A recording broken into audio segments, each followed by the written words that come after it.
You've seen that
So, good evening, everyone. Good evening. Welcome back to the TG podcast. It's Monday.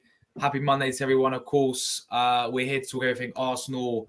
We're talking about the Man City game, of course. Yesterday, massive game that was a 2-2 draw. It ended. We're going to go all through that today and our thoughts. And then we'll also be talking about our next game, Carabao Cup settings, the League Cup's back, Energy Drink Cup against Bolton coming up this Wednesday. So yeah, guys, big everyone tuning in as always. We're here with the regulars today. We've got Rory, we've got Seb, we've got Dom. How you guys doing? Yeah, good, thank you, yeah. All good, mate. Gutting for yesterday, but rotten luck. Discussing this. That's what I say. Rotten luck. Oh, by the way, Josh, now you've mentioned your mic. Is my mic all good? Yeah, it's all good, man. It's all good. All right, good.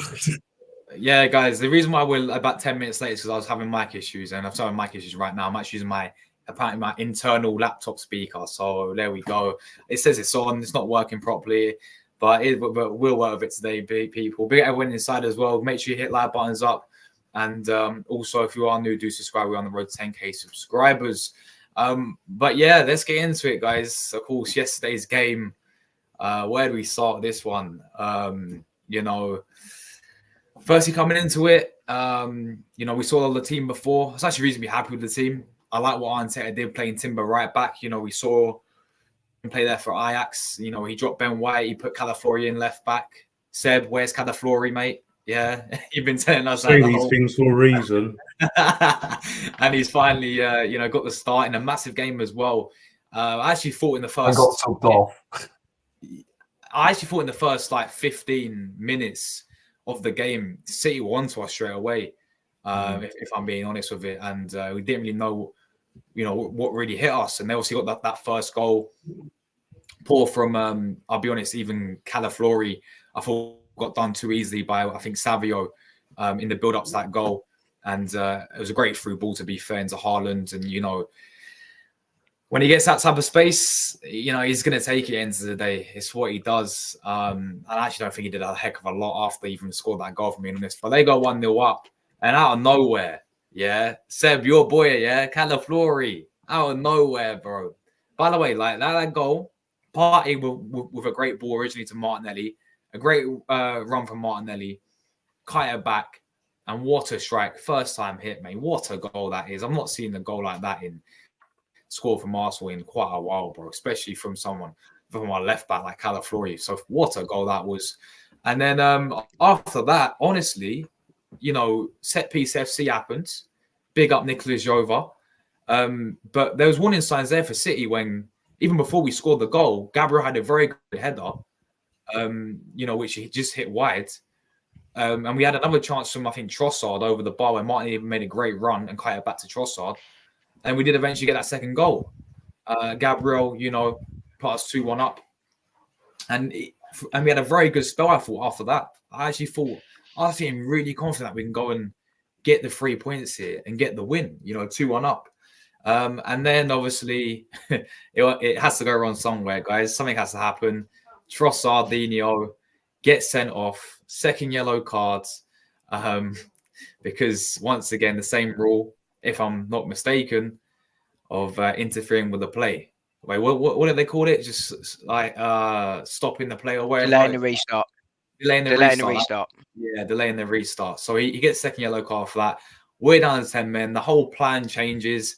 Second half, Rory, you was on the reaction yesterday, yeah? We got people like Luca telling us to go for the game when we're down to 10 men. You just can't do that against Etihad, against Man City. So we leave had that to, shit to Big Ange. Yeah, exactly, bro. Yeah, that's Big Ange's Tottenham. That's what they do, yeah. And we're not them. At the end of the day, Arteta had to make the subs. He had to sacrifice Saka, the captain, and had to make the sub at half time to bring on Ben White. You saw the stats, guys, in that second half. Like, we defended because we had to, but I thought we were so resilient at the back defensively, and that's why I give full credit there to the whole team really as well. Even like Havertz didn't get too much action going forward, but had to come back. So, I give credit there, and it just fell short towards the end, man. John Stones scoring just 98th minute. You just couldn't write it, man. And they get a goal. They get the equaliser. They're all celebrating, that draw there. Good for them, man. At the end of the day, I'm taking out the game. I can't take anything away from the players at all. The effort, the way how in certain times we performed really well there, and also the manager as well. I thought we had to do what we had to do, and we just came, unfortunate. And it's kind of mad that we're coming out Etihad disappointed with during the game, especially down to 10 men as well. But I'll tell you what, I'm gonna come to you, Dom, first, man. We'll start with, obviously, before we talk about, the decision with the Trossard red card and all this, we'll start about, obviously, the whole, your thoughts on the overall sort of performance, and also what does this result do for not just us, but also Man City in terms of the title race as well, bro? Yeah, no, good question. So I think, we'll touch on it later. I think the two turning points of the game really were the Rodri injury and the Trossard red card. I think they were the two sort of big turning points of the game. But I think, for me, I think we started very nervously, very edgily. You rightly pointed out to how poor we were for that first goal, how City dominated those 20 minutes, but we grew into the game, and actually I thought the energy levels the players sort of exhumed through the entire game, especially given the fact they've just done 3 away games in 8 days. They just travelled back from Italy, and to keep going like they did, you could see they were dead on their feet at the end. But I'm not surprised. Havertz, God knows how many miles he ran on Sunday. So I think that was a really, really positive, and the character we showed to be against one of, if not the best side in the world right now, away from home with 10 men, was outstanding. And I don't think there can be questions about the mentality of this side when you see performances like that. That needs to show over the season.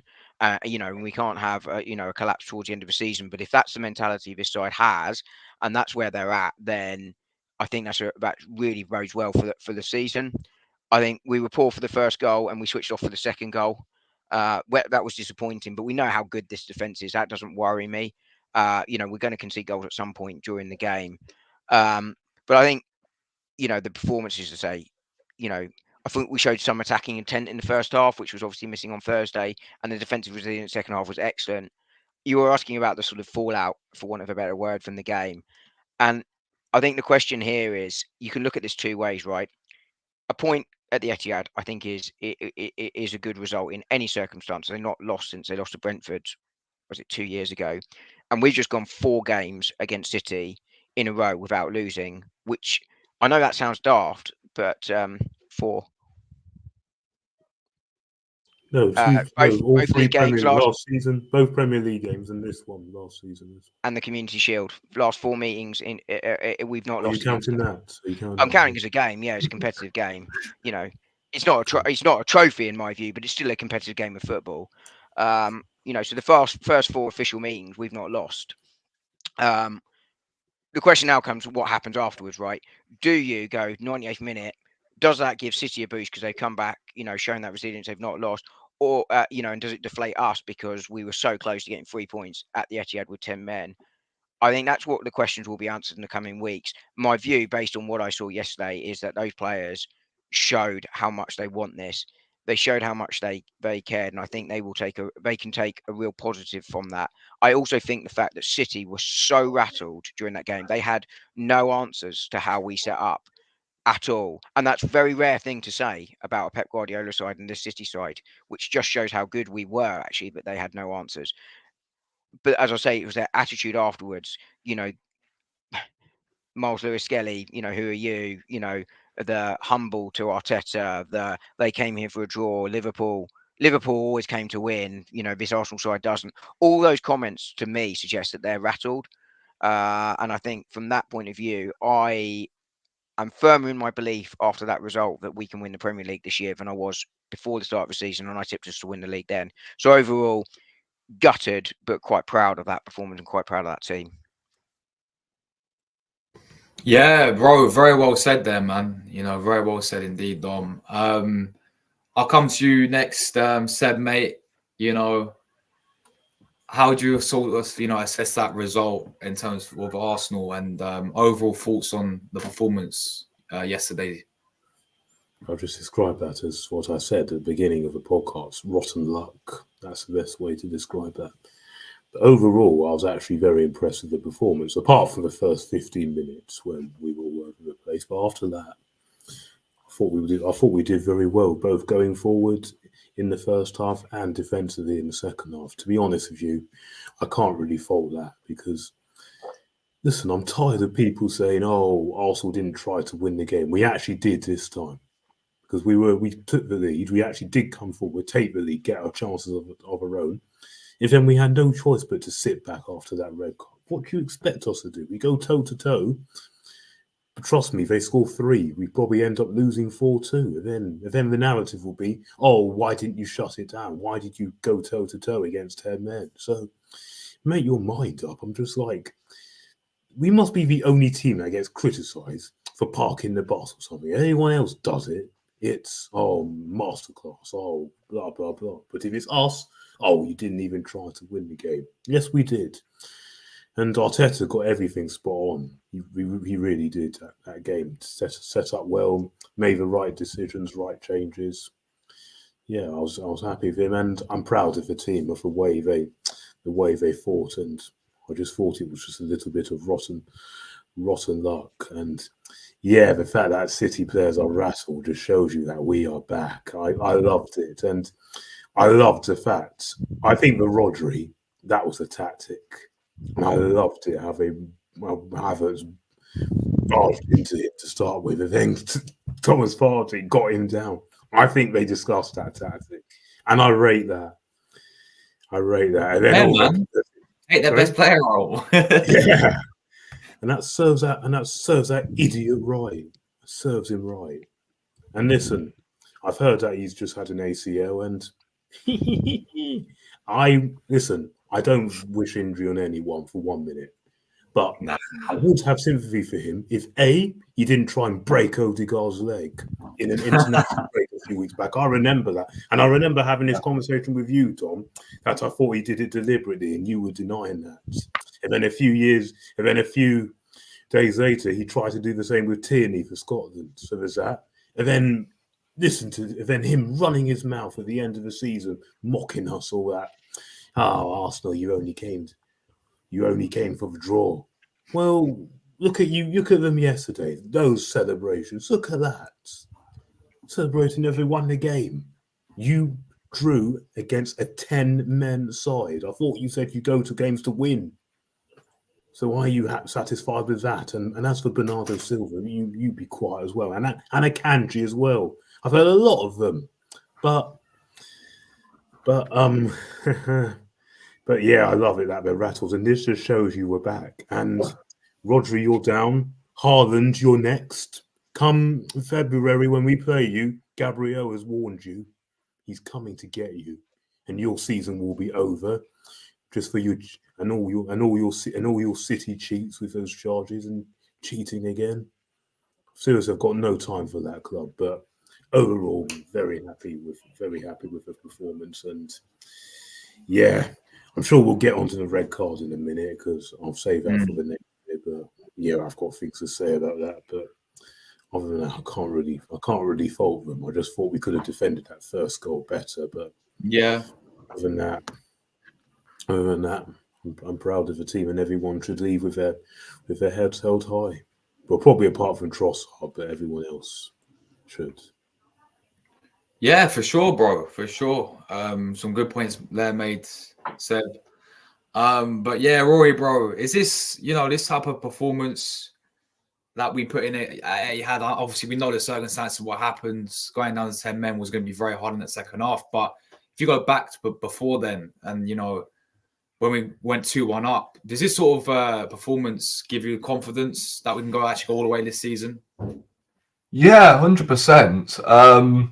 I wasn't too convinced after the Atalanta game on Thursday, especially when we went 1-0 down inside the first 5 minutes. I was like, okay, attacking wise, we're not really looking too threatening, and Man City are the worst possible team to go 1-0 down to. So I was fearing the worst. I was going, oh, are you being serious? Especially when it's, as I said, early on in the game. I thought, oh, right, that's the game plan out the window, because I guarantee we would have played for a point anyway. But the moment Rodri went off injured, after them first 20 minutes, I thought we were brilliant. We were actually going forward and putting together some nice patterns of play here and there. And I tell you what, City were lucky that they weren't 3-1 down before half time. I really thought that we ended the first half really well, and obviously we'll get onto the red card later on because that was literally right on the stroke of half time.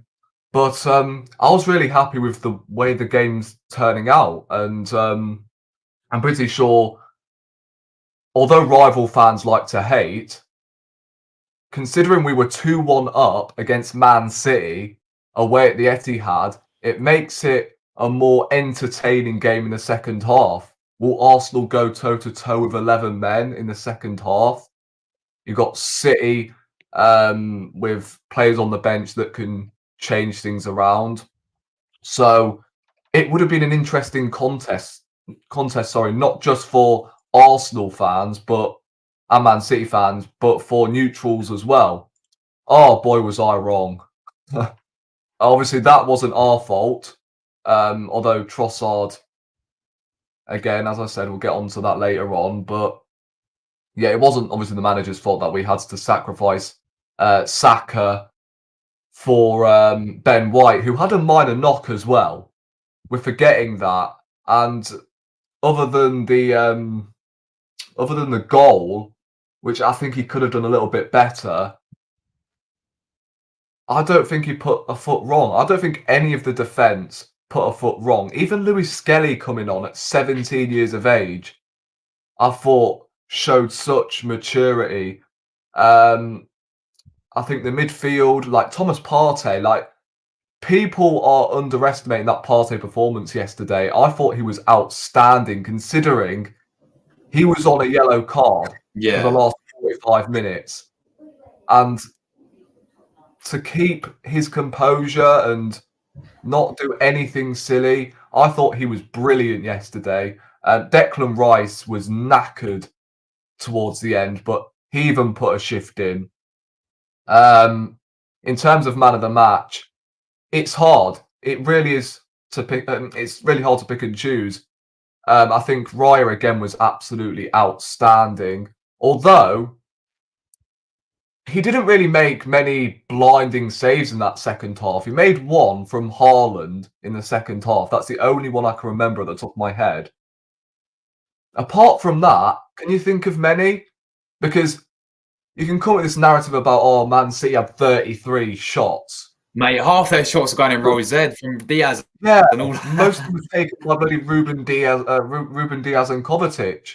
Yeah. So, look, I thought we were sort of comfortable in that second half, although, us as Arsenal fans, it was a stressful watch for sure, but it felt like Arsenal weren't really under much of a threat. But that goal goes in. They get the rub of the green like they do every fucking game. John Stones, of all people, as well. And the annoying thing is, although the defence was absolutely outstanding, if I am being overcritical, I reckon both goals could have been preventable. Because in the opening 20 minutes, our defence, in Saliba and Gabriel, Calafiori included as well, got pretty much, what's the term? They got separated, if that makes sense. Yeah, they weren't by close enough together, were they? Yeah. And then the second goal, again, we were sleeping on that set piece. No one followed up Grealish from the short corner.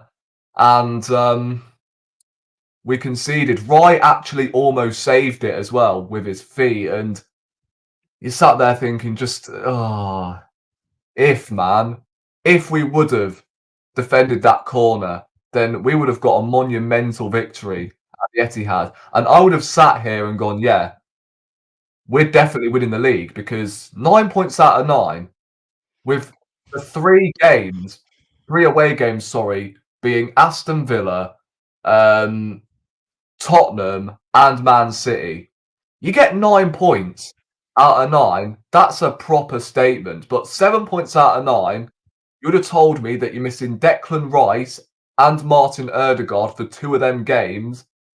Well, of course, Declan Rice played yesterday, but Declan Rice was missing, obviously, the North London derby. Ødegaard's missed both games, and you get 7 points out of 9. I think you're taking that, especially when we've got a nice, comfortable run-in from now until, I think, November. So our October is... We play Liverpool in 4 games' time, I think, but... Oh, yeah. But this is where Arsenal needs to not be complacent here, because last season we lost to the West Hams and the Fulhams. And with these games coming up, the likes of Southampton, Bournemouth away, we can't be complacent in any of these games. It's all well and good not losing against the big 6, but you've got to be beating these meaty teams. No disrespect, but, you know, we've got to be winning. And the players know themselves that we've got to be even better than we were last season, especially in 2024. So, yeah, I thought the performance, in my opinion, that is the performance of the season, yet we didn't win. How do you work that one out? Because first game this season, I've sort of watched this season and gone, yeah, every single player on that pitch gave everything. And I can't really fault the manager or the players. I thought Martinelli had a much better game, got an assist as well, and was actually taking on Kyle Walker. Kyle Walker's another one, by the way. Fucking moaning, myrtle little twat. Moaning to the referee, oh, you didn't give me time to get back into the position.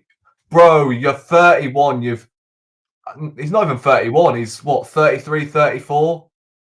You've won multiple league titles. There's no excuse for you to get back. Just fucking defend. Furthermore, cost England in that Euros final. So, I don't rate him anyway. Before you ask, oh, do you rate him for England? No, I don't. So, yeah, I love it. I love that Manchester City players are suddenly rattled, and the fact you cannot bully us anymore. Haaland, the fact he did not get a booking in that game baffles me. The way he clattered Saliba early on in the game, and he threw the ball at Gabriel. Oh my God, I cannot And then stand. ran away. Yeah, I cannot stand that Malfoy-looking twat. He can throw a ball at Gabriel. I'll throw a fucking charger at him. How about that? Fucking I think idiot. the two things here. I think the two things here, to be fair, that sort of show the difference between us now and how we come in 3 years. Right, 3 years ago, I think it was 3 years ago, might have been 4. Granit Xhaka got sent off at the Etihad, and we got battered 5-0. Yeah, no, you know what? I was actually going to bring up Xhaka. David Luiz as well, man. We lost 3-0 that season. Yeah. Oh, David Luiz gets sent off every week, so yeah, you know, almost certainly. Yeah, I was just going to get onto Xhaka. Just imagine if Xhaka was playing in that game yesterday. Oh my! Oh, it would have been peak. There's no way Haaland would have got away with saying shit to Arteta about be humble, be humble. That's being humble to you, Haaland. What, throwing the ball at Gabriel? Clattering Partey and Saliba? The Saliba incident could have ended in a horrible injury. Yeah. And now Rodri's Marino's out injured for them. So we'll see. We'll see how tough you really are. All of this celebrating over a draw. Yeah. When those charges kick in, oh my God. Yeah, you'll be top. Yeah. Trust me. So, and trust me, more of their players are going to go when they come to the Emirates. Trust me, you're getting it. Rodri's yeah, I reckon we will do Man City at the Emirates. Haaland, you're next. We're going to end your career. No. They don't have anyone. They don't have anyone to back up Haaland. So if he goes down, although they can play whoever at false 9, but still, I said at the start of the season. Back up Haaland. So sorry, Rory. Go on. Sorry? No. I was going to say just on that. I mean, look. Firstly, I wouldn't want any player to get injured. I think that's really important. No. But I wouldn't. No. Well, the thing is, I would have sympathy for Rodri, like I said, if he didn't try to break Odegaard's leg. But I think everything he's done, he deserves that. But I don't think he deserves it. But I mean, it's good news for us. But it's good news for us that he's out. No question about it. And all these charges. I don't think Liverpool I don't think I've forgotten all that. Sorry, don't forget I've forgotten all that. So and then they have to cheat. He called us out last season about low mentality. I'm sorry. I don't have any sympathy for them, and especially not Rodri. I don't know. Yeah. And once a wise man said, we should have gone full gun ho in the second half with 10 men. You know who that is? Mr. Luca. We should have played a high line. We should have gone for a if he was manager of Arsenal, Rory, we would be in National League where Southend play, mate. I'm telling you. Or we'd have Ange. Sorry about it. Or we'd have Ange. But I think the other thing here is just 2 quick points. Right, one, and I said this a few weeks ago. Right, I said these five games, if we get 10 points or more, we are banging the title race. In fact, I'm actually making us favourites for it. Can I say something else as well? If you assume, go Roy. Yeah, Roy Keane on punditry last night, absolute joker. He was on about, Saliba and Gabriel can't have been good because they conceded 2 goals. What a load of bollocks. Real talk, what a load of bollocks. That's why you're no longer a bloody manager, Roy Keane. So keep your mouth quiet. Well, he says it for effect, doesn't he? He says it for effect. But just really quickly, As I was saying, on the 10 points or more, right? We're banging a title race. In fact, I make us favourites. And maths backs me up here. And I said this a couple of weeks ago. Right, if you need 92 points to win this league this year, and I don't think, with Rodri out for the season, by the way, that you'll need more than that. I think 92 points comfortably wins you the league this year. That means you need 2.4 points a game. We're on 2.2, having, as Rory pointed out earlier, been to City, been to Spurs, and been to Tottenham. We've got a third of the squad injured if you take out the 3 youngsters, which I don't, by the way. But even then, you're talking about over 25% of the squad injured. And we've had 2 red cards, which that happens, right? So I think we're in a really, really, really good spot here to go on and win the league. And as you guys are pointing out, they've lost Rodri for the season now. But if anything happens to Haaland, it's a bit like with Odegaard. There are players that can play there, but nothing really replaces him. There isn't a replacement for certain players in certain teams. Odegaard is probably our main one. And I think probably Haaland is their main one. Rodri comes close, like sort of Saka or Rice maybe. But that is it. Every squad has that player. Liverpool have Salah. They can put a player there, but it's not the same level. So City are really walking a tightrope here. And I think what we need to do now, and Rory was alluding to this earlier, is push on now and make it count in the coming weeks. We really have to. Yeah. And I feel confident that we will. But I am really quite bullish about where we are at the moment. Yeah, I mean, Yeah, I don't just get want me to wrong. We were always I want to touch more on this. Sorry. No, carry on. Yeah, don't get me wrong. We were always possibly going to be behind City slightly because of the hard start we have. But the fact we've got Villa out of the way, we've got Spurs out of the way, and we've now got City out of the way, 2 points behind. It's actually not bad. It's actually not bad at all. Yes, we could easily be sitting here on more, but I honestly can't really complain, to be honest. And we've still got to go to Anfield, Old Trafford, and even St. James's. St. James's Park. I think they're the 3 hardest games, but every game's tricky. But apart from the rest of that, every other game. I'd put Chelsea in there right now. Oh yeah, they are playing well. To be fair, even last season we struggled against them, didn't we? Stamford Bridge. Yeah, we have seemed to turn the corner there. Yeah, away from home. In that game, I thought we gifted it to them because we're come to be better than Chelsea. By the way, I have just really quickly.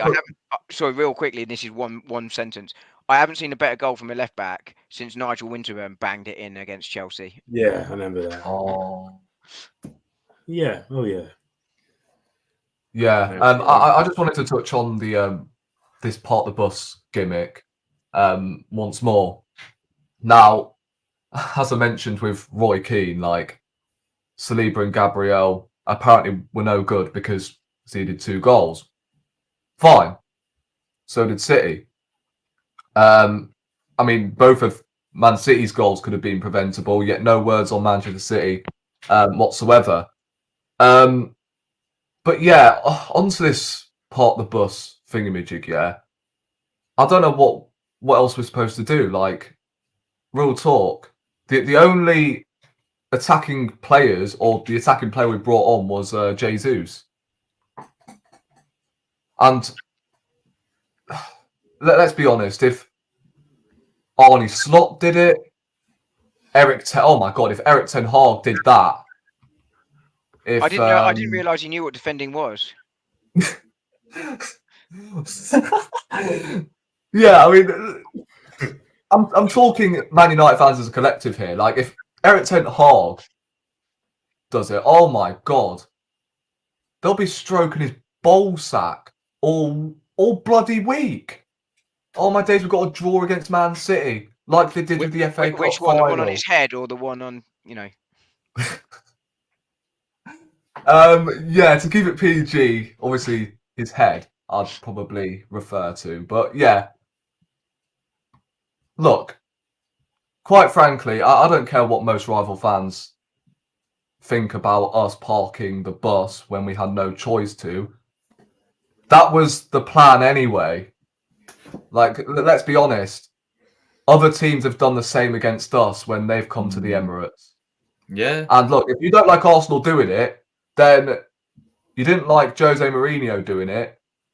Jose Mourinho has not deserved to win a football match in his life by their logic.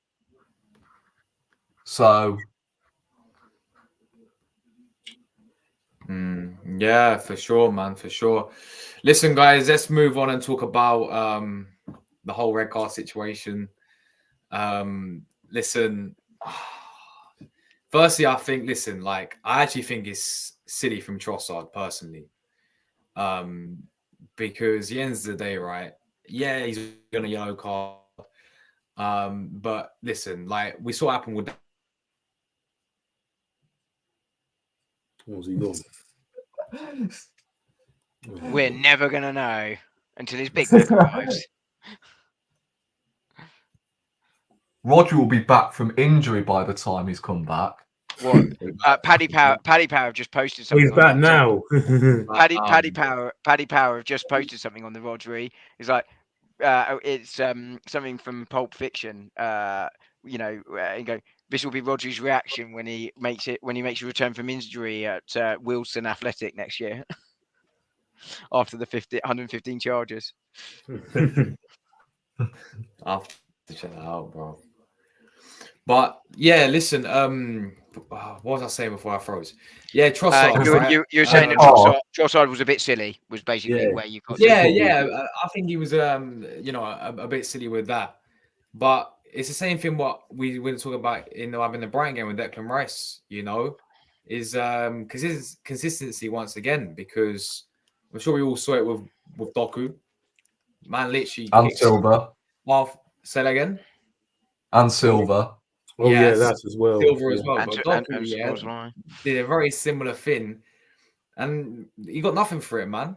But Trossard does it, and he gets second yellow card, and he gets sent off. And we know when you obviously go down 10 men, especially at Etihad as well, right?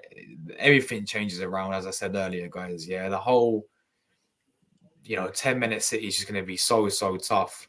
I thought, as I said, to give credit where credit's due to the team, really, because we were so close to pulling something. Like even down to 10 men, we were so close to pulling it off people. I know we didn't. I know we got, we dropped. Well, we got a point out of it in the end. But that whole red card, like Don was saying earlier, not just that, but Rodri injury and that red card, that changes the game completely. Everything like that, Arteta had to regroup at halftime. He had to make the changes there as well, and it changed the whole game for me there. But as I said, full credit to the team really for trying, defensive resilience, because all they really had, because we obviously, we was defending so well. As Rory said, earlier, like half of their shots, people talk about, all these shots, they always going Rose Ed, man. You had Diaz scrying them, you had Kovacic, Foden when he came on. And obviously, they get one moment and, they take it. Literally 98th minute. It's just still so gutting. But I'll come to you first, Seb, bro. What's your whole take on the red cards? Do you agree with me that it was silly from Trossard, or do you have a different opinion? And, what's your obviously whole thoughts on how that impacted the game? Well. I've got quite a few things to say on that. Well, first of all, yes, I do think Trossard should have taken some responsibility there. I think he did actually kind of play it in for himself, but that was silly of him. But the thing is his consistency. It's just a terrible inconsistency. Because first of all, like you said, Doku and Silva did the same? Nothing. Just similar to the Brighton game. When João Pedro, could you see the exact same incident early in the game and the ref does nothing? This is what gets me. It's just all this. The thing is with the Declan Rice one, I didn't blame Rice. I just blamed the incident as a complete farce. This one, I do kind of blame Trossard as well. But that's no excusing Mikel Oliver and these officials. There's no excusing them, because he didn't need to make that decision. Because go back to last season when Kovacic should have clearly have gone for 2 bookable offences. You could even argue the first one was possibly a red card offence. Then he goes and does it again. Mikel Oliver. I'm just like... And then when they come out to explain it, and Howard Webb also been on his backside as they always are, these silly officiating. He didn't want to ruin the game. He doesn't like to ruin the game. He doesn't like to have a negative impact on the game. Excuse me. Look what you've just done now. This is the biggest game in the calendar. And you've just gone and negatively impacted with a decision you didn't need to make after missing a clear and obvious one earlier. And this is the same ref as well, who in that Aston Villa game, when Matty Cash kicked Saliba, then Ben White kicked Cash back. Then he was actually using some common sense. But this one, I'm sorry, he just completely overdid it. With everyone else, it's, he doesn't want to have an impact on the game. With us, but the letter of the law says you've got to go. Yeah. When Szoboszlai did it in Liverpool's match last week, was that spoken about? No. And other incidents. And there was another incident at the weekend with Vicario outside the box. Our goalkeeper's now allowed to handle outside the box. I'm like, this. The fact is, we should not always be talking about referees. They wear black for a reason, because the thing is, we want to be talking about the beautiful game. We don't want to be talking about the refs. They're there to do their jobs, fair enough, but it's when they try to make themselves all about them. You're not meant to. You're just meant to. If they've got to go, they've got to go. But you honestly telling me, just because Trossard was booked, and yes, probably if he did it whilst he wasn't booked, fair enough. But are you there honestly enough in that to get sent off? And don't forget, Trossard had his back towards the ref. He wasn't facing the ref. He had his back towards that. Mm-hmm. So there's that as well. I'm just like, these people need to use their common sense. And yes, don't get me wrong, Trossard should have done better. He did. He was kind of annoyed. He probably should know a bit better. I'm not necessarily defending Trossard here, but these refs are the main problem here. Or the letter of the law as well, because it always applies. This only ever applies to us. Everyone else, like I said, doesn't get away with it. Even when you see clear and obvious incidents during the game, nothing.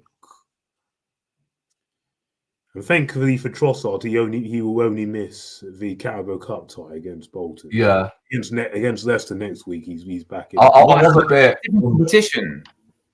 No, it's English competitions. If you get, I was a bit unsure about English, that. I heard something about that. But if it's in Europe, then it'll just apply for Europe. Oh, I see. That's how it works. So England applies for all English competitions. Yeah, I don't think he would have played anyway. No, you never know. I reckon he could have done. Because don't forget, the thing is, we don't have anyone to play in the number 10, so... Yeah, but the squad isn't that deep to be doing all that. It's not that deep. I reckon Winery would have played anyway. Yeah, but you could have put him back on the wing or up front. But that's for another matter. We'll come on to that in a minute. That's for another matter. But I'm just like, oh man, is this? And then PGMOL. Oh my God. That does my head in. It does my head in. Thing is, look, I'm lost for words with this, because the fact that we're still talking about these officials when the season has only really just started, that's twice now. Shouldn't need to, because they're just here. They're not here to spoil the game and change it. If it's twice, does that make it consistent, Seb? Sorry? I'm joking, don't worry. I said, if it's twice, does that mean they're being consistent? No. No, they're not. Because I've told you other incidents. No, you know either. No, they're not. If the boss guy went when he was booked last week, then if Pedro got booked, if Doku got booked, if Vicario had gone, and other incidents, yeah, you could say. But this inconsistency is beyond a joke, and it's ruining the game. It really is. Can we agree they're consistently inconsistent? They are. They're atrocious. These refs, they are atrocious. And I don't like speaking about refs. I really don't. But I'm sorry, when they deserve it and when they're the reasons why the game has changed over unnecessary decisions, then they deserve to be called out. Because this is just beyond a joke. It really is. But, well, we did very well with the 10 men as well. But, oh, man. That's all I was. I can't say anymore. But it's just terrible the way they make these unnecessary decisions to change games when they don't need to do it. Especially if on a yellow. Is that really enough to get you gone? Do me a favour. And don't even get me started with the Declan Rice one the other week, because that one I was even more angry. Because that one was definitely not worthy of a second yellow, regardless of what anyone says. And no doubts, remember when a few weeks ago we had everyone in the chat here? Everyone in the chat going at me about fans. Well, they're all on my phone. They're all on my phone as soon as it happens. They're all on there. Of course they were. Even that Chelsea fan as well, Seb. Yeah, well, trust me, I just unfollowed him. I'm not associated with him anymore. Especially what I said about what I believe in, that bad association, spoil useful habits. Yeah. They're all on my case again, saying, "Oh, it's happened again." Oh, thanks. This is the first time you've messaged me since that incident, which shows you exactly who you are. Yeah, man. Yeah, bro. I get the frustration. Don't get me wrong. Trossard takes some responsibility. Yeah, I agree with that as well. I'm sorry. It's just no necessary. Yeah, I understand the frustration. I'm with you there, bro. Rory, bro, what's your whole thoughts on obviously the red card? I think a big game changer. Well, obviously at first I was ripping into Trossard on Twitter.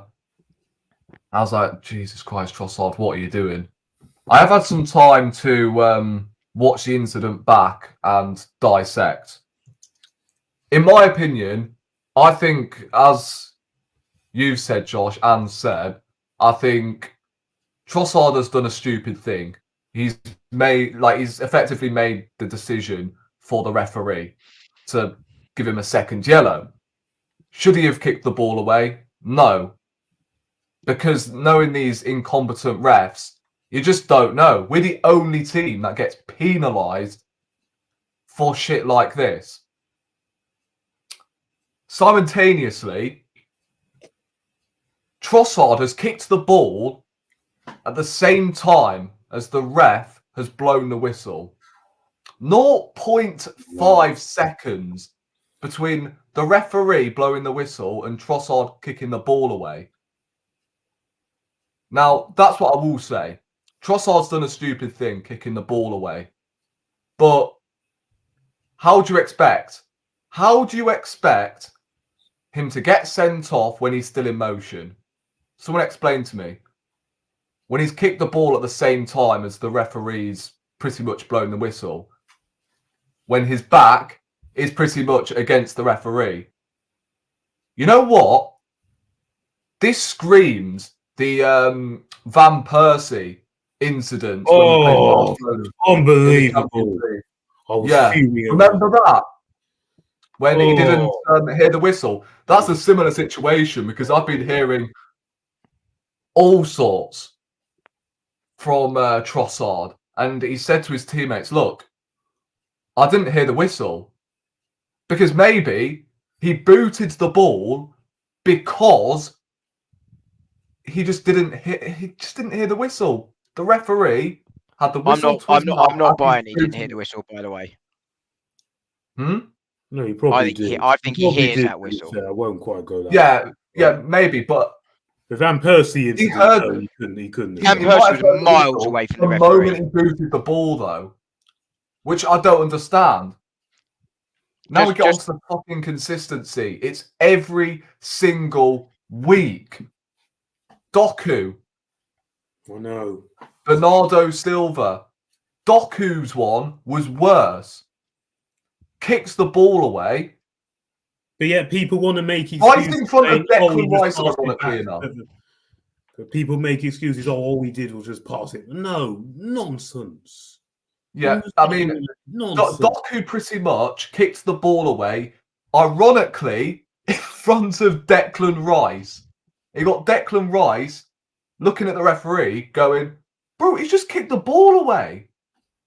Of course, because he got sent off for something much softer. And come on,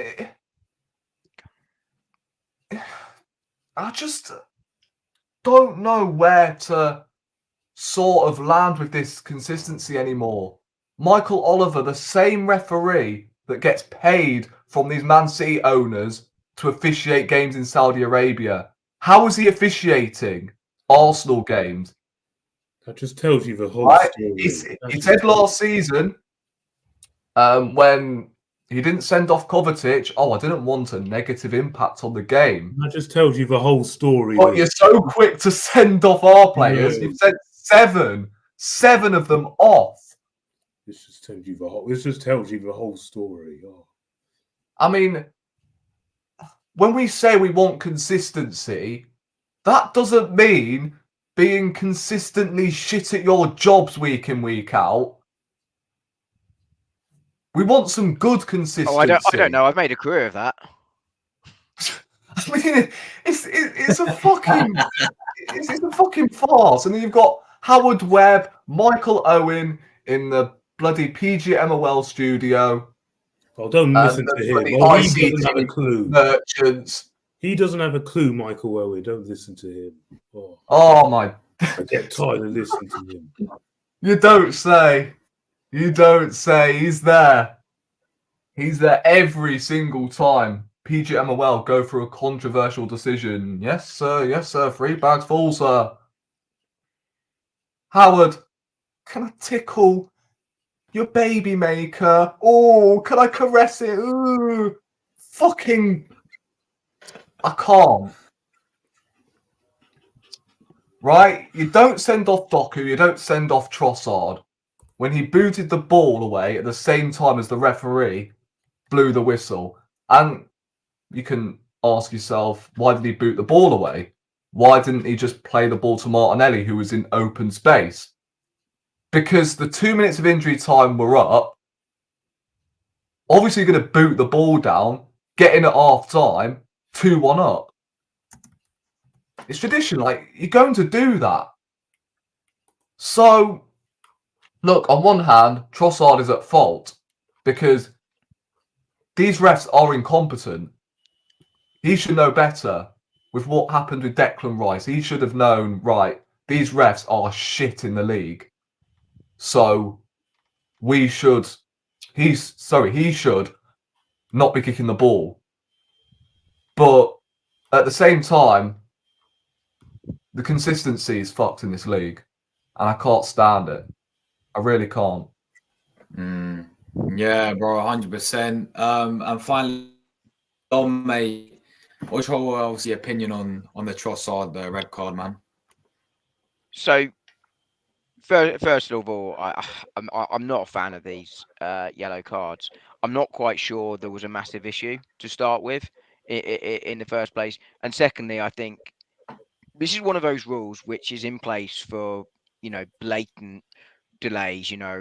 I'm thinking back a while, but do you remember Tim Krul coming to the Emirates as Newcastle's keeper and spending about 4.5 hours, taking every goal kick and, players sort of deliberately booting the ball, but many seconds after the whistle's gone. Not these sort of minor little knocks away or these boots away. And I just slightly disagree with Josh. I think it wasn't as the whistle blew that Trossard kicked the ball. I think he could have delayed it, but it's the ones where they're really, really, really blatant. They're picking the ball up and running away. I've no problem with the Saliba getting booked for that one, to be honest with you.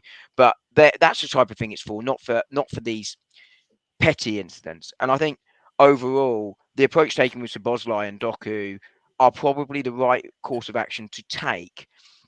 And my initial reaction yesterday was that similar to Rory's actually, was that Trossard's kicked the ball as the referee's whistle's gone. I've seen it back a few times, and there is a bit of a gap. I think he could have stopped it. But also, you're in that fiery competitive atmosphere, and it is half a second to a second. There's not a massive gap between it. It's not like the ball stopped, he's caught it, and then booted it away. So for me, I don't think these should be yellow cards, and therefore, it should be red cards. And there should be an element here of, again, goes back to the common sense argument, doesn't it? Of you're looking at the incident and going, right, guys, there's been 4 or 5 of these, like there are with tackles from both teams. The next one is going in the book. If a player's on a yellow card like Trossard is, and he's rightly booked for the first foul, right, and he goes in, and that free kick that he gives away, he's not going for that.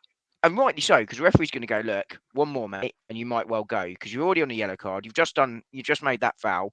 You're walking a tightrope. That's the common sense refereeing that should be applied here, which is why I'm not asking for Doku to be booked. I'm not asking for Szoboszlai to be booked, because it's daft. Let's hold this for those real blatant ones. And that's what I think irked me about that yesterday. Trossard does have to take some responsibility. He knows he's on a yellow card. He knows that referees are looking out for Arsenal doing this because we've had a spate of them. He's the 3rd one to be booked. And Arteta needs to get the boys together now and go, look, we've got to stop this because it's costing us right now. But so that was kind of my view on it. Trossard has to take responsibility. It just shouldn't be a yellow card, not just for Trossard, but for anybody. And that's how referees should be looking to police this. It's not a big problem, and it's getting daft. And look, Arteta's right. I mean, we're not going to see 100 red cards for it this season or whatever. But the principle is right. That if you want to apply it consistently, that's what's going to happen. So let's get some common sense on it. But there you go. Yeah, also, can I just point this out? It's becoming a little bit tiresome now with Michael Oliver reffing Man City games, because you wind it back to last season. I think he was reffing the Manchester derby and Man City got a soft penalty. You can wind back to, of course, when Kovacic should have been sent off. Who was reffing that game? Michael Oliver. Imagine my shock. Liverpool Man City last season at Anfield. Guess what? Liverpool stonewall penalty in the last minute of the game. Who was reffing that game? Michael Oliver. So this is why. This is another reason why I am so bewildered into thinking, how is Michael Oliver still officiating not just Premier League games, but Man City games, when there's always controversy? Yeah. Especially when he's literally paid by the Man City owners to officiate in Saudi Arabia or Abu Dhabi, wherever the fuck it is. Yeah. It's a joke. Dubai. Oh, so it's Abu Dhabi then, yeah. Yeah. Honestly, and you know what else is pissing me off? This fucking geezer in the chat that's going, oh, the ref was good, me and Lee Gunner agree. No one fucking cares. Lee Gunner's son in the chat, mate. Lee What does Gunner's he think son. we care about what Lee Gunner says? I don't even know what Lee Gunner has. I don't even know what he said. No, and I don't even care. That guy's a big. Yeah, I don't care, but I don't even know. I don't even care. That said, guy just wants to. Sorry, I can't be judgmental about that. No. Referee guys, wasn't good yesterday. Let's go to before we move on to the next game. Anything else to add before we move about the City game? No, let's move on. Covered it all. Right, let's move then. Let's go to obviously midweek game when the That's a Carabao good Cup. point as well, Man City Fulham. Sorry, but I was just I it's forgot not about Man City Fulham last year. Yeah, that's a good point there, to be fair. But yeah, let's go to obviously Carabao Cup Wednesday against Bolton, round 3 at Emirates, of course. Obviously, I said before, it's competition where in the recent seasons we have obviously gone out in the early rounds. Last season was West Ham. The season before that was Brighton. We got to the semis under Arteta, and we got knocked out by Liverpool in both of our legs, over the 2 legs, of course. But other than that, you know, it's a trophy that we've only won twice in the history of Arsenal Football Club. Only 2 League Cups we've won. This is a type of trophy that I want to go all the way and win. I'm sure we all do as fans as well. Yes, it's not out of the 4. I think it's the less one, but I think it's still a trophy. Still, you know, going to Wembley and getting to that final, winning the whole thing for me is what matters at the end of the day. And ultimately, you end the season with a trophy. Yeah, it's the Carabao Cup. I do get that, but I think we have the ability to go and win it. I think, you know, even last season, you look at City getting knocked out in the early round against Newcastle. I think that was a season. And then the final was between Liverpool and Chelsea. I thought, you know, we could have been there ourselves from we can do this season. This is another game for me that we can rotate. I think we have to rotate. And I would want to see players like Nwaneri play in this game. I think this is where he gets his first start for Arsenal. I think he's got to play now. Nwaneri, even players like Lewis Kelly. And what about the goalkeeper situation, guys? Because we know Neto is cup tied. Tommy Setford, I think. You think it'll be Setford in goal? Yeah, I really do. I've been hearing that. What's his name? That Norwegian goalkeeper. Is it Nyland? Yeah. No, Setford would start over Nyland if I thought that as well. Setford, yeah. Because Yeah, hasn't Setford's Nyland usually been, number See how 3. he gets on. hasn't Nyland been on our bench recently over Setford? I swear he has. Was he? No, I've always known Setford. In Champions League. I don't Champions know. League I game. don't think he has. I don't actually think he has. No, Champions No, League I've against always known Atlanta. Setford to be on the bench. Let me just check. I can check. I swear against Atlanta. Yeah. I swear he's on the bench, man. I could be bugging, but Maybe they had both keepers on the bench because sometimes we have. oh, had Champions League. Yeah, you got to have 2 goalkeepers, don't you, on the bench or something? No, Let me we. have a look. No, yeah. Oh no, it was that Yeah, Portuguese, wasn't it? Neto was on the bench against. Portuguese, not Nyland. No, Who was Neto it? was on the bench. Yeah, it was that Portugueser. On Yeah, the that's bench. him. The Porter guy, the other goalkeeper. We've got about 10 goalkeepers, mate, all from the academy coming up now. Yeah, I was wondering, like, who the fuck is Nyland? There is a goalkeeper called Nyland, though, who plays for Arsenal, because I swear he's in Yeah, there is, pre-season yeah. region. I swear. Yeah, I don't, Yeah, I there is, don't know. Yeah, we signed him. We But signed there him. is a geezer called We Porter signed him on the bench. pre-season. Yeah, we signed him. Yeah. I'm losing track anyway. But yeah, I mean, so obviously, Nygaard is his name, apparently. Not Nyland. Nyland. Yeah, Yeah, fucking yeah. Nygaard. That's his name. That's Yeah, his name. him. I was like, who the fuck is Nyland? Yeah, my bad, guy. Oh my god. Oh dear, he's frozen. It's just gone again. I think the irony is, I think I start Raya. No, not for this game. Give him the rest. Go back. So I don't see Raya playing. So as you guys, obviously, I'd start Raya. And plus, don't forget, he did go. He did. Yeah, he did. So Look, I play Raya in this game unless he's injured. Yeah, but he did have a bandage round his knee, didn't he? no, When he was walking out the Etihad. give him this one off. Setford, 18 years of age, obviously. No, Yeah, so I mean, we do slander Arteta for not using the youth players. I think this game. So- we just got to We bowl might him, as well. Don't forget, we bought him. So with due respect, we're at Emirates. Yeah, we bought him. we And bought he him. must be a good ball-playing goalkeeper because that's what Arteta likes. So Yeah, so for Josh, me, yeah. If you for buy me, I him, would I'll just- go on. Oh, I was just going to say we couldn't hear you very well on the mic. I was going to say, do you want to speak again? oh But my days. Is it bad again? no, we can hear you now. We can hear you now. Is it all good? Right, this is a fly match. Right. Yeah, as I was saying, obviously, yeah. So this type of game, like, you know, round 3 of the Carabao Cup, I think we can rotate. With all due respect to Bolton, you know, we're playing League One, so we should be beating. You know, this type of game is a game where we can obviously, you know, rotate. So I want to see Nwaneri in there as well. I love to see Sterling make his debut. Sort of make his debut, like get his first start for Arsenal as well. And obviously, yeah, I think we can afford to obviously rotate. So it's a chance for obviously some of these players, some of these youth players, to actually be given the opportunity to prove themselves to Arteta, because half of them have been on our bench recently. You know, we've even had Maldini, you know, on the bench as well. So I'll like to see what that guy's all about. But I mean, we'll see what Arteta does. But Carabao Cup round 3, I'll come to you first, Dom, mate. What's your thoughts, obviously, going into this game initially, and also what sort of change do you want to see in the lineup yourself, man? So I think we're going to be limited to some extent by the injuries that we have. So if you assume those that were unavailable on Sunday are still unavailable, then I think you do make some changes with the likes of Lewis Skelly starting, Wanyeri starting.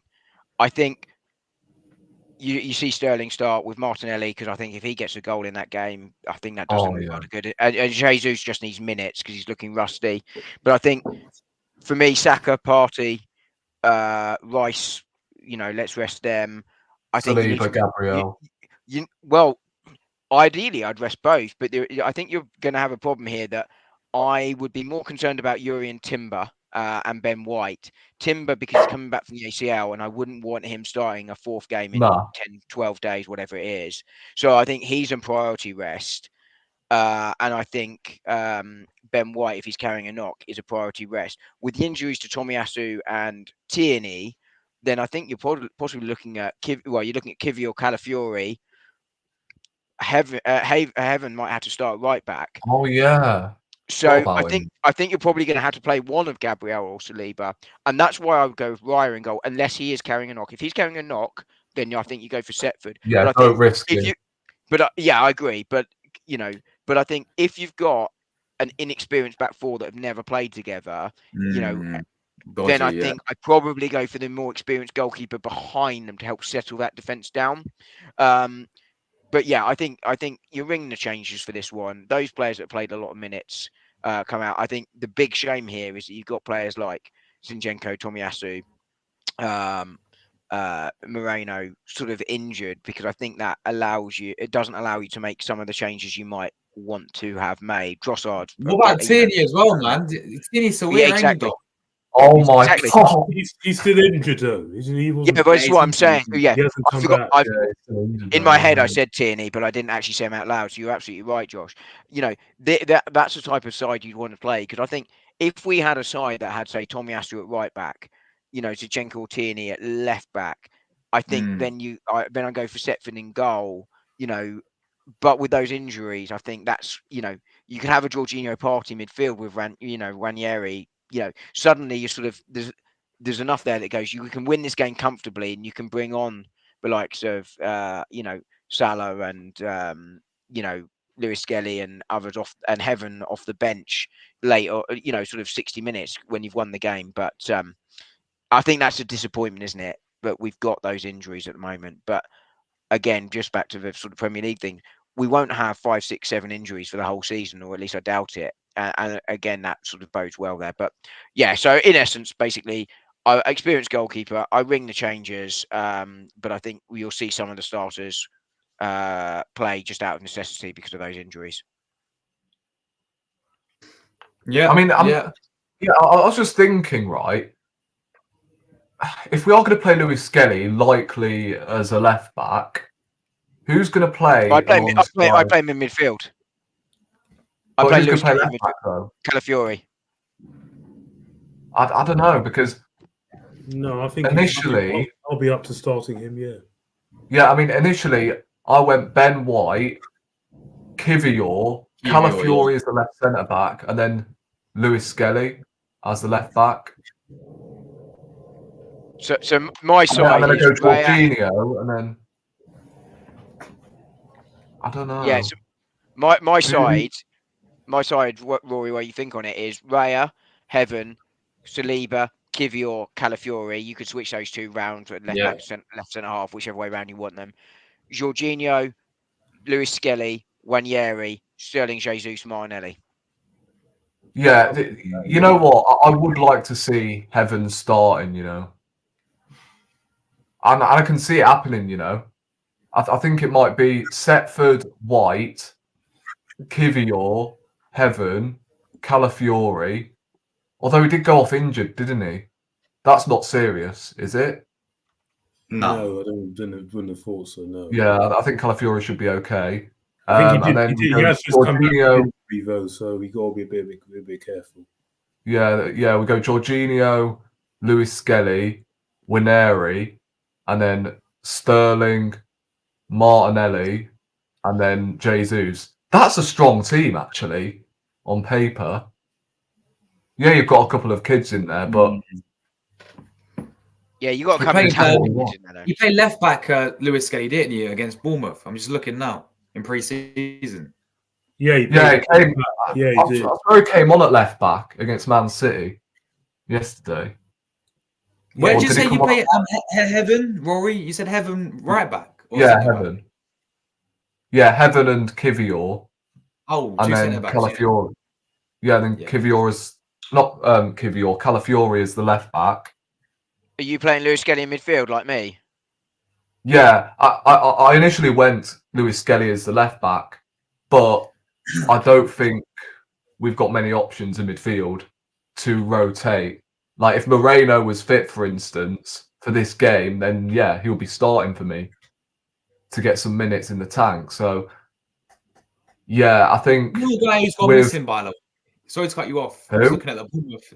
You remember that Salah guy in pre-season who was ripping it apart? He's Oh gone my missing. god, yeah. Yeah, he's gone. I wonder if Yeah, he'll get the Salah. opportunity in this game. I don't know. I But think he'll be in the squad.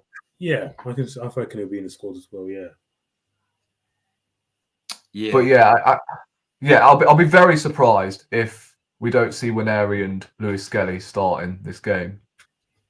I can't lie. yeah, they have to, man. Surely. Yeah, like we have no one to back up Erdegaard, so and Wineri is the only option. Lewis Skelly, we don't have many midfielders. If we want to rest Partey, we want to rest Declan Rice. It makes sense to throw in Lewis Skelly. In terms of the defence, we are a little bit short due to injuries. So it would make perfect sense to go with Heaven as a centre-back. Because he looked okay in pre-season, actually. Yeah, he got bullied by Hoyland, but this is League One opponent, so I think he should be okay. And he got the experience around him, the likes of Calafiori, Ben White, who obviously is a first-teamer, and Kivior's played a couple of games here and there in the first team. So, yeah, like, I don't have a problem. He'll definitely. I don't have a problem with Heaven starting. Yeah, I don't have a problem really if we play some youth players. If I'm being honest with it.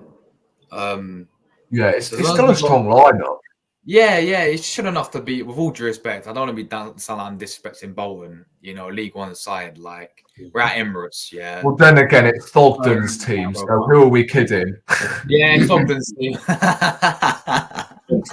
But yeah, like listen, like it's League One side. I mean, of course, the fans will be up for it. You know, it's Arsenal at Emirates, so they're gonna be buzzing for it. But Yeah. I think we should be getting through this, even with a rotated squad, which we're gonna have to do, even with some youth players. They're showing good signs in pre-season. So, but Seb, bro, what were you saying about this game on Wednesday and the lineup? Yeah, it'll be interesting. Yeah, it'll be interesting to see what happens. Definitely. Yeah, for lineup, we are of course gonna have to rotate the squad a little bit, because some players do definitely need a rest. They've been playing lots of football within twice a week, so I think this is a game we can afford to do it, even though we can't overdo it. But yeah, I definitely expect the goalkeeper to be changed. I think it should be Setford. Defence, I reckon a couple of the experienced ones will still play. I would rest Timber, I would rest Saliba, and I would rest. Maybe Calafiori, give him. So maybe Heaven, if you go Heaven, Kirill.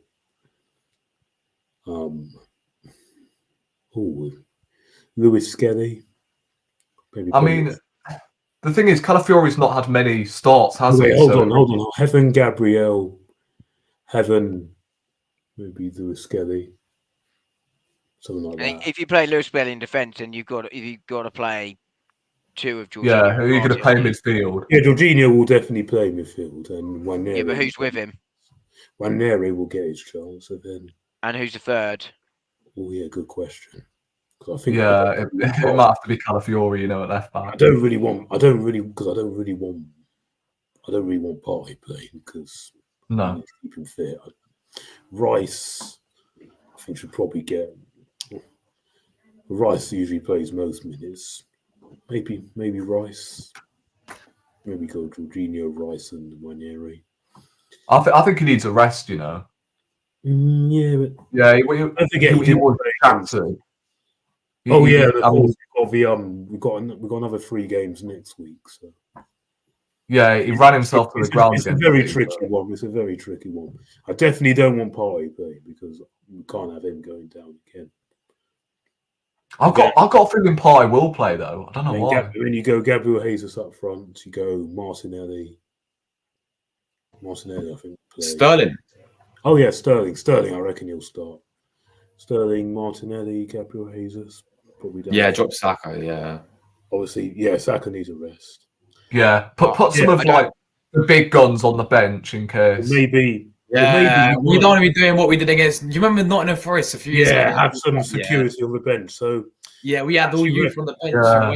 Wenger, when we had Wenger, we got battered 4-2, third round FA Cup. I swear Welbeck was the only one. Yeah, and he actually scored. Maybe go. Or maybe you might start Ben White because he didn't start at the weekend. So.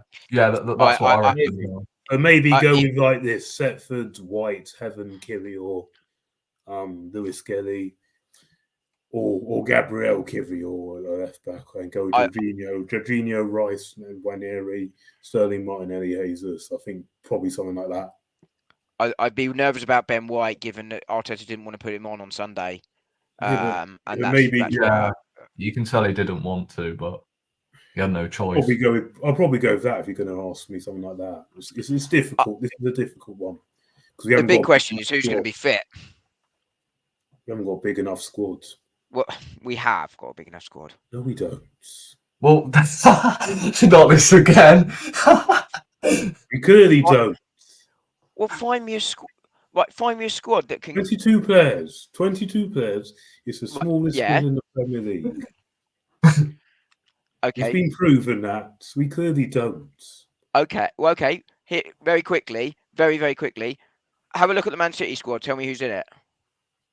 Ever heard of Esperan Wilson? Sorry? Ever heard of Esperan Wilson? No. No? So they've registered a youngster. They've registered a youngster, Ben, yeah? What do you mean? Well, Esperan Wilson is in the Manchester City squad. He's one of the 23 players they've registered. He's essentially a youngster. Yeah? Yes. Well, we didn't register Waneri, Lewis Skelly, or Setford. Registered Waneri, yes. The other two, no. Well, okay, so you're adding Waneri in, then our squad is 23. Manchester City's is? 23. So it's the same size as Man City's. No, it's 22. No, you just said you'd have registered Waneri. We don't have to. We That's didn't. the same as Esperan Wilson, isn't it? We did, but we actually did. For City. So therefore. Oh, no. Well, yeah. No, we didn't. No, we didn't because we registered. No, it was the goalkeepers was Raya and Neto. Yes.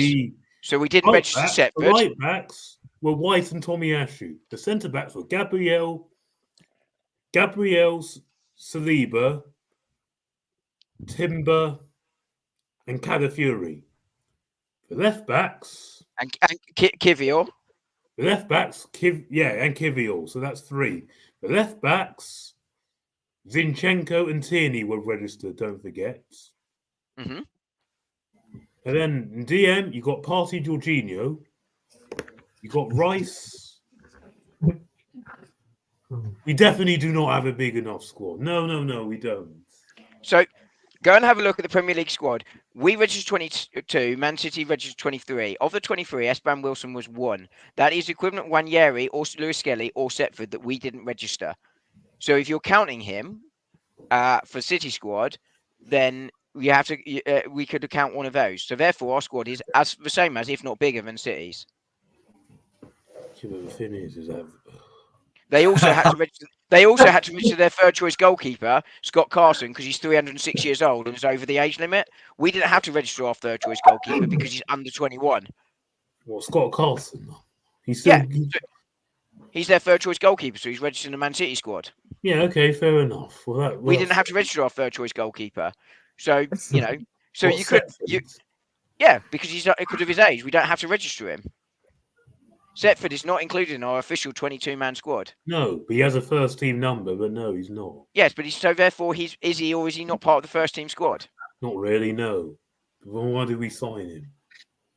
And then We need a third choice goalkeeper. No, but yes, fair enough. But think about it. Setford, and why were we going for a keeper from Wigan on deadline day? Why were we going for him? Because we wanted a more experienced third choice goalkeeper. No. It doesn't make sense what you're saying. Well, either way, Man City have registered under 21 players to make up their numbers, and they've registered a third choice goalkeeper because they have to because of Carson's age. We haven't registered a third choice goalkeeper because we don't need to, and we haven't included our youngsters, our two youngsters. Yeah, because you don't have to. Exactly. So therefore, City squad is one larger than ours because they registered their youngster that they didn't have to. We didn't register our youngsters because we didn't need to. So therefore, it's not comparable when you look at the numbers. You have to either add them all in or don't add them all in. If you add them all in, our squad is bigger than City's. If you don't add them all in, the City squad is the same size as ours. It's basic math, and I'm good at math. Well, so am I. I'm an accountant. I can't say what my job is, but I'm good with numbers. I'm not sure about that, by the way. Ben White will not be an Arsenal player in 12 months' time. Yes, he will. No, that's nonsense. That's nonsense. Yeah. I agree. I think Ben White will go. He's going to take up an England coaching role. No. Why? I mean, he was dropped yesterday because he was dropped because he was carrying something and aside in form. And plus, let's not forget, you want players that if they drop a stinker or a couple stinkers, they could be out of side for a couple of games. You do not want people dropping bang average 5-6 out of 10s and they're guaranteed a spot next week. That's what you don't. Look, I reckon. That's what you don't want. So this is why you need a bigger squad. And in case they do drop the odd stinker, they could be out the side for a few games. That's how you get better as a player. I reckon Timber will eventually take his spot, and then Calafiori will be our left back. That's what I think will happen. That's how you get better players. Like City. City that have a smaller squad than us. No. If they have better quality and better but if Foden drops a stinker, he's possibly out the side for 2 or 3 games. Like if one of ours drops a stinker, one of our starting players, Martinelli, he's dropped a few, you can guarantee he's in the side next week. This is what we don't want. You want players. Well, yeah, but okay, Martinelli drops a stinker. We could play Sterling or we could play Trossard. But that hasn't been happening. Well, that's a manager's choice. It's not the size of a squad, is it? Oh, there you go. Yeah. No, it's not a squad issue, is it? It's a manager's decision issue. So it's not an there we go. I've just said that the squad. It makes my point for me. This is why we need another winger. I'm telling you that now. Not Sterling. Yeah, we definitely needed on that I agree. I think I wouldn't let Nelson. I wouldn't let Nelson go on deadline day just for numbers of attackers. Yeah, but squad wise, the numbers are there. Well, it's not there. It is there. It's bigger than City's squad. It's not bigger than City. Well, it is. Just go and have a look. Google it. A little like the FIFA regulations on transfers and squad registrations. No. Annex 1, Principle 1.1. I knew I'd get it in. But seriously, every squad, and this is a serious point now, every squad has 1 or 2 players in their squad. If they get injured, that's a problem. For us, it's Odegaard as one, and then you can make an argument whether it's Rice or Saliba or Saka. City have probably De Bruyne. They can replace him, but it's not the same place. And Rodri, Haaland, again, they are replaceable. You have the people that can replace them. Well, City, by the way, don't have anyone to replace Haaland right now. But it's not to the same level. That's where Arsenal are. I do think we are an attacker short because I think we're a defender heavy. So I would have switched out. Ideal world, you'd have moved on Tierney and brought in another winger, right? That's where the making of squad Moved is. on Tierney and what? Bring in a winger.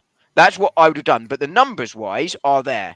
The numbers-wise is the same as City, or even bigger, depending on how you want to look at it. Not bigger. The issue we have, it is bigger. It's simple facts. Go and have a look. Go and Google it. You can't just say no without looking. It's there in black and white. I've just told you. Go and have a look. Go and Google it.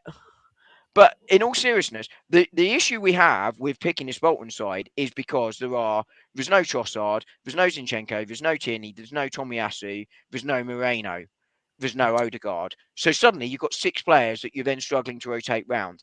If you were to take 6 players out of City squad, you're in a similar situation here. You're probably losing Esperan Wilson for Tierney.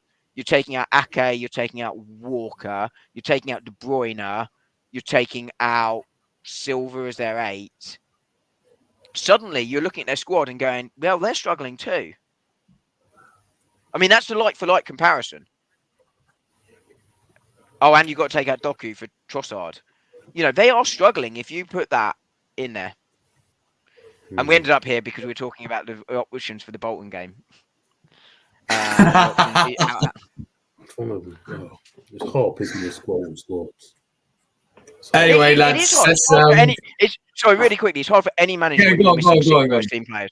It's hard for any manager in any team if you are taking out 6 of your first team squad to pick a side on who to rest, because they can't rest them all, because when you're missing 6, you can't rest everyone, and that's the reality, and that goes for any side in the world. Yes, most likely, yeah. But lads, let's get into score predictions then for this game. I'm going comfortable 3-0 to Arsenal. Seb? 2-0. 2-0? 2. No, because I don't know what the side we're going to put out. So yeah, but I still think we'll bring on the big guy. We'll put up a fight, but I don't think. But we should. But by the way, is the game going to be televised? Yes, apparently yes, on Wednesday, Sky Sports. Oh, hallelujah! Yeah, that Brighton game a few years ago. I think it wasn't televised anyway. You could only watch it if you're at the grounds. Yeah, I think it was Wimbledon as well. Yeah, Wimbledon. Yeah, that wasn't on telly either. Yeah, but so Seb's gone 2-0. I've gone 3-0. Dom? I'm going to go 3-1. I think Bolton are going to come out hard, but I think it'll be 3-1 Arsenal. 3-1. But it's hard. It's hard when you don't know the side. Yeah. It's a hard one. Rory, bro? Yeah, I'll go 3-0 as well. Yeah. I think it might be a tight first half, but we'll bring on the big guns in the second half and we'll win 3-0. The concern is you get something like what Crawley did to O'Reilly, and that's a concern. Actually, it's not televised. Actually, 1 minute, it's probably not. I don't think it is televised. Is it not televised? No, I thought I saw on Sky Sports it was, but apparently it's not. Oh my god! Hey, look, he can Google that. He can Google that, but not the Man City. Is it not televised anywhere? No, it is. Well, if you go on the website, they'll tell you. It is. It's on Sky Sports, Seb. Oh, it is. Yeah, it is. Oh, yes, it is. Sky Sports. Yeah, that's what I thought it was. That's what I thought. Yeah, it is. I thought it was initially. Yeah. Seb. Yeah, I swear, if it wasn't televised anywhere. Seb, I would have launched this chair behind me. Seb, your Google does work then, yeah? Yes. There you go. You can look up that rule and that City score, can't you? What? No. I know it's not smaller than ours. Yeah. What did you say, Sam? 2-0? Played Bolton, by the way. Sorry? When was the last time that we played against Bolton? Was it 2000? It was like 2011, wasn't it? Yeah, 2012 when they were last in the league. Yeah. They were last in the Premier League, 2012. Yeah, did we win 2-1? Well, we won 3-0 at the Emirates, but drew 0-0. We drew 0-0, didn't we? Yeah, but in the cup. We won 2-1. 2-1, Chew-on Park.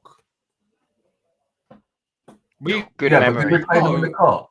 We played them in the cup. What if We played them 3-0? in the I cup thought it's and at 3-0. the Emirates. We played them 3 times that season. Emirates 3-0. Yeah. In the cup at the Emirates 2-1. At their place, Yeah. 0-0. Yeah, because I thought Shavin scored the winner. Yeah, didn't he? Shavin and Chuon Park. Yeah. Yeah. Unbelievable when memory. they That. had Sturridge, they beat us 2-1. They beat us 2-1 the season before. When they had Sturridge, he scored. Yeah. Yeah, the season before when they had Sturridge when we were, yeah. So you said 2-0. You reckon Neto's going to come off the bench and score? Obviously, he can't play. before the team sheet, where's Roberto Neto? I said Pedro Neto. Do you honestly think I care less about Norberts? Well, you wanted Neto. Not. You know what? We got Neto. No. Except this one isn't He injured. moved to the Emirates to be signing that, but Pedro now, not Norbert. We didn't move No. to be signing a second one. It's too We also easy, isn't didn't come to the Emirates to sign players who have 11 goals in 5 years. What do you mean 11 goals in 5 years? So Pedro Neto's highest goal tally is 11. Look, he's one of the best wingers in the Premier League. No, he's not. Yeah, he is. I can name about 15 Premier No, League you wingers. can't. You can only name Yes, one. I can. Yeah. Sorry, Do you want me to go one? through now? Did you Do say you want me to go one? Sorry, Okay, I was being a good boy then and not winding him up. But Saka 2, Palmer want me 3. to name? That's all. That's all you're getting.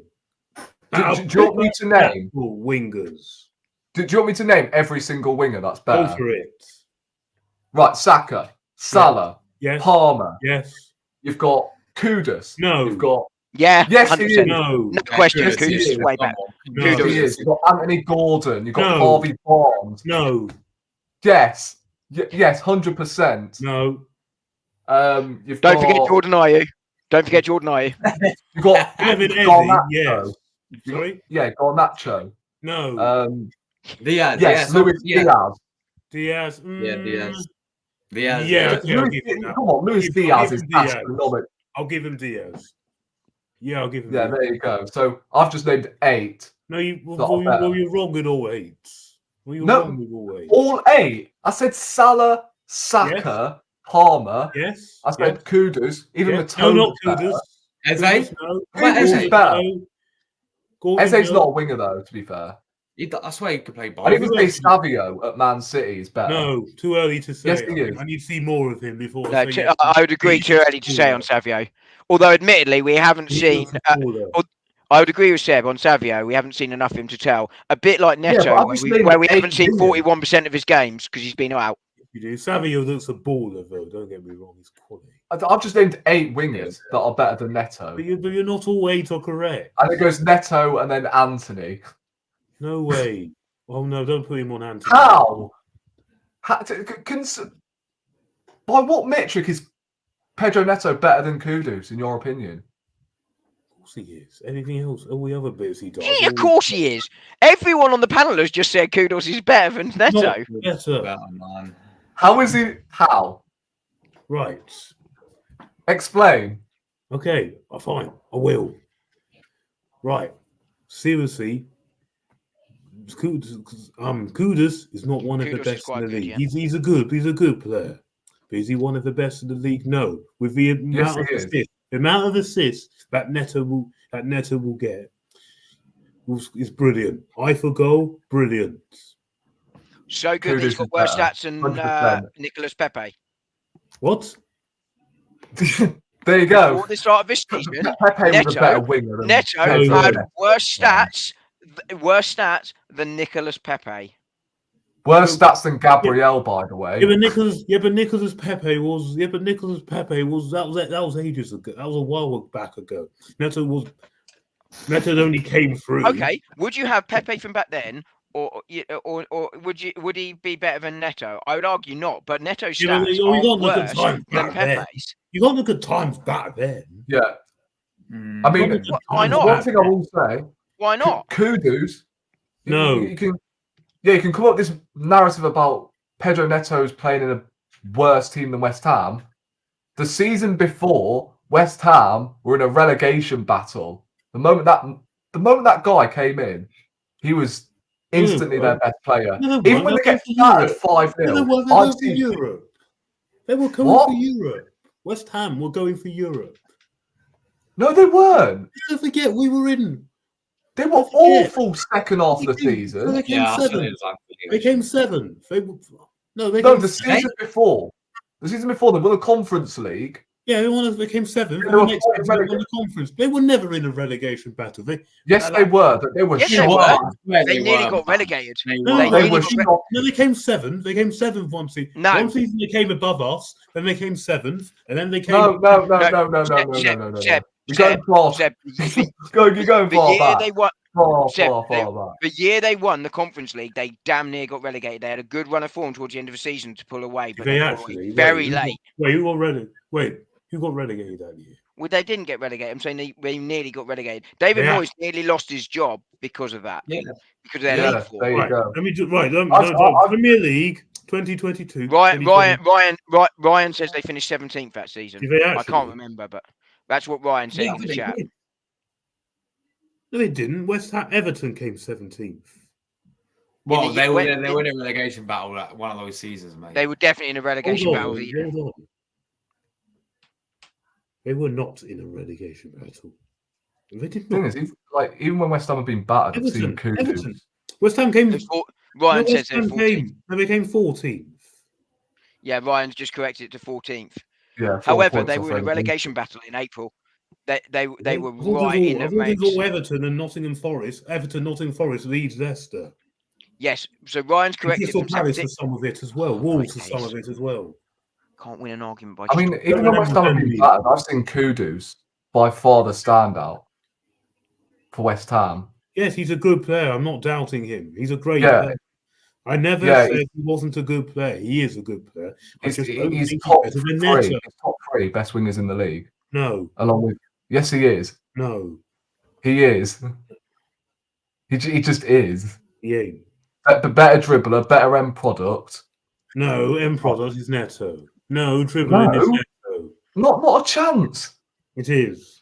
Dribbling is directness and speed and eye for goal is Neto. Width is Neto. Assist is Neto. Okay, I'll give you assists, but Kudos. Goals. Kudos has 3 less Premier League goals than Neto in the last few years, and he's done it in half the time. We're obviously it's only because Neto was injured. That's because he's injured. But trust me. I thought you said that didn't matter. He's injured 41% of the time. No, yes, fine, okay. So it's okay to be injured if it suits your agenda, but if it doesn't, then it's no agenda. I'm telling the truth. There you go. I forgot the reason why I wanted that guy at Arsenal because he's good. 11 goals since 2019, by the way. 2 goals a season on average. Well, 2.2. I'm good at math. But yeah, this is why I moved to the Emirates, lads. Yes, to be signing Pedro, not Norbert. Oh my days. Anyway, guys, this is on that. We're getting out of here. Big up everyone who tuned in today. Seb, mate, you got any articles coming out about Neto? Yes. No, not Neto.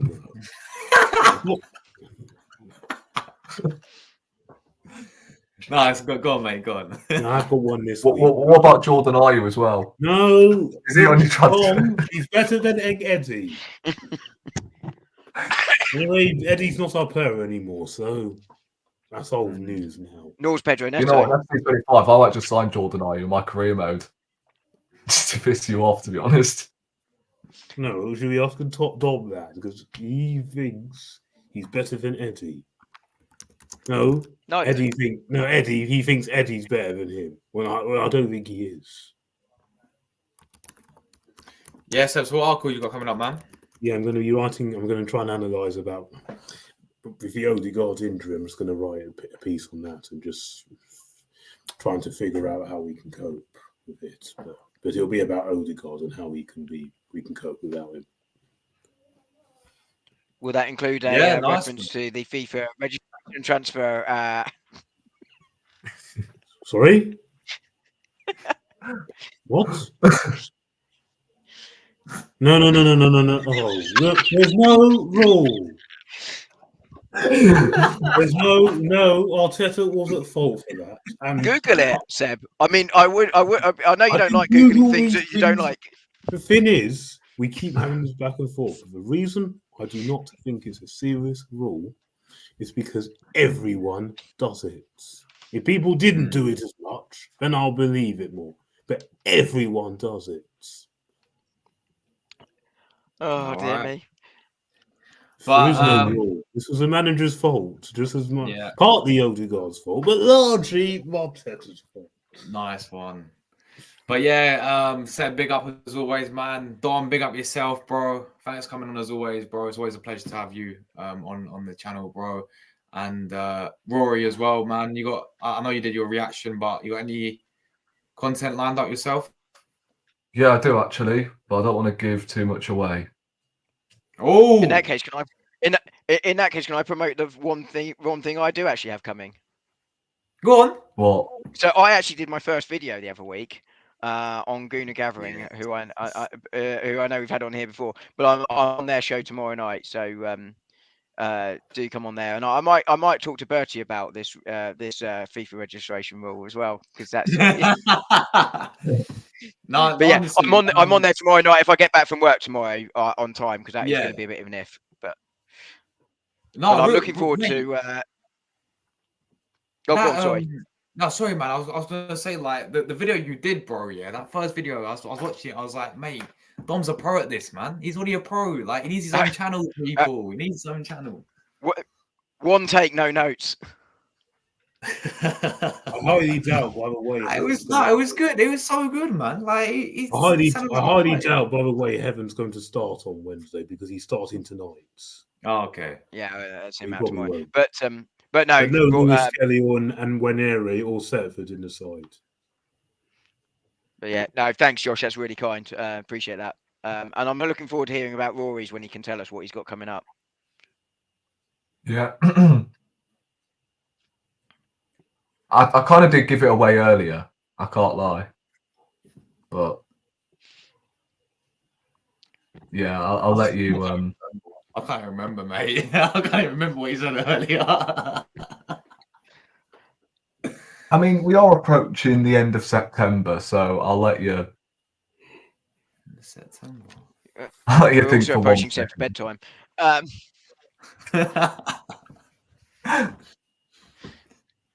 Yeah. But most importantly, before we go, congratulations to Josh for his nomination. Yeah, very well done. Please go and vote for him.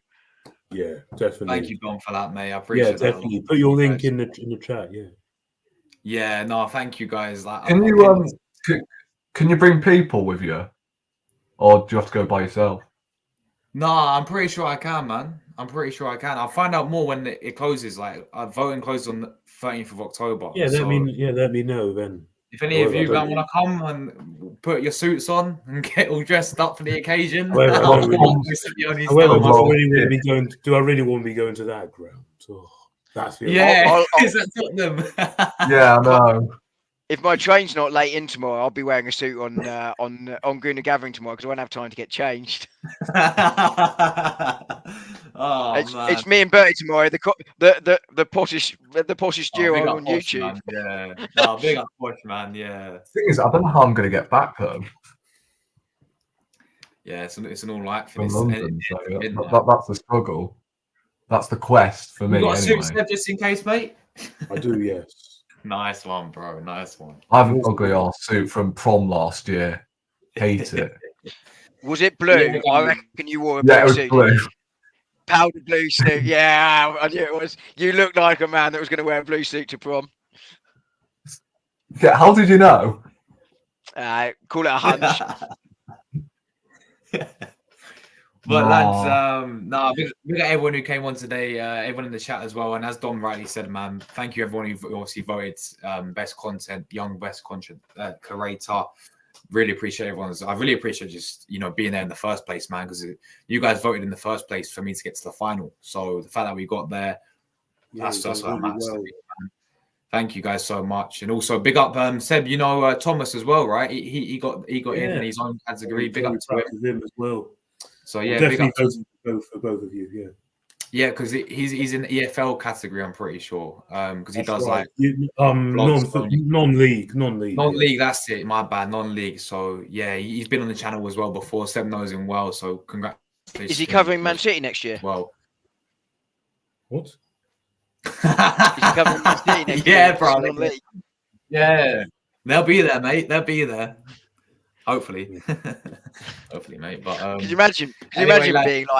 Could you imagine being FC United and turning up at the Etihad? Oh my god, I'll be crazy, mate. I'll be mad. Man City. What dreams are made of? Yeah.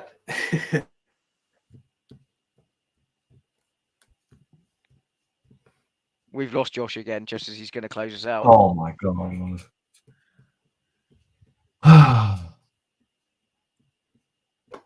Anytime now.